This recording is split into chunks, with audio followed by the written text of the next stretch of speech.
Hello friends, मैं CA प्रतीक Gujarati.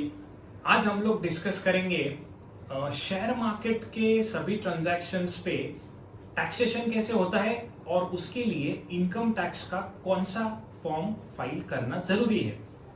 First है, अगर आपने सिर्फ परचेस किया हो कोई भी शेयर्स और सेल किया नहीं है तो आप उसे इग्नोर कर सकते हो। सिर्फ डिविडेंड इनकम आपने शो करना जरूरी है अदर इनकम में।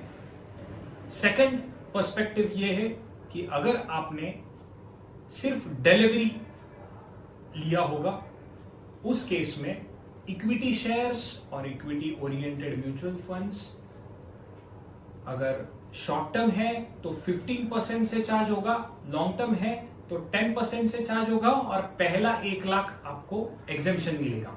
ठीक है, शॉर्ट टर्म और लॉन्ग टर्म मतलब 12 महीने का इसमें वो आपका पीरियड रहना चाहिए होल्डिंग। अगर 12 महीने से कम होल्डिंग पीरियड है तो short term capital gain consider होगा। तीसरा पर्सपेक्टिव है इंट्राडे ट्रेडिंग और फ्यूचर्स एंड ऑप्शंस। ठीक है, इस केस में आपका बिजनेस इनकम कंसिडर होगा, आपको फॉर्म ITR 3 फाइल करना जरूरी है।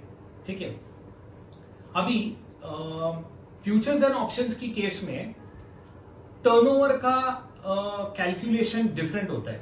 नॉर्मली हम लोग टर्नओवर मतलब सेल्स या परचेस के फिगर्स को टर्नओवर कंसिडर करते हैं, पर पर्टिकुलरली फ्यूचर्स एंड ऑप्शंस की केस में टर्नओवर का कैलकुलेशन ये प्रॉफिट्स एंड लॉस का एब्सोल्यूट फिगर्स का टोटल लेके कैलकुलेट होता है।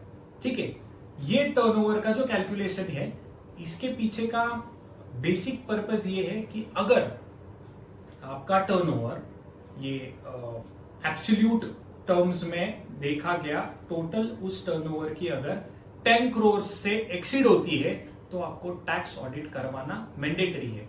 बेसिकली नॉर्मल ट्रांजैक्शंस को 1 CR का क्राइटेरिया है, बट उसमें एक कंडीशन ऐसा भी है कि अगर 95% से ज्यादा आपके डिजिटल ट्रांजैक्शंस है तो आप 10 CR का थ्रेशोल्ड लिमिट लेके आप 10 CR से एक्सीड हो रहा है तो टैक्स ऑडिट करवाना मैंडेटरी है।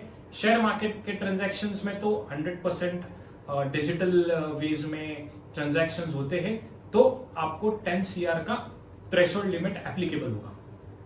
आई होप शेयर मार्केट के सभी ट्रांजैक्शंस हमने कवर किए हैं। Thanks a lot.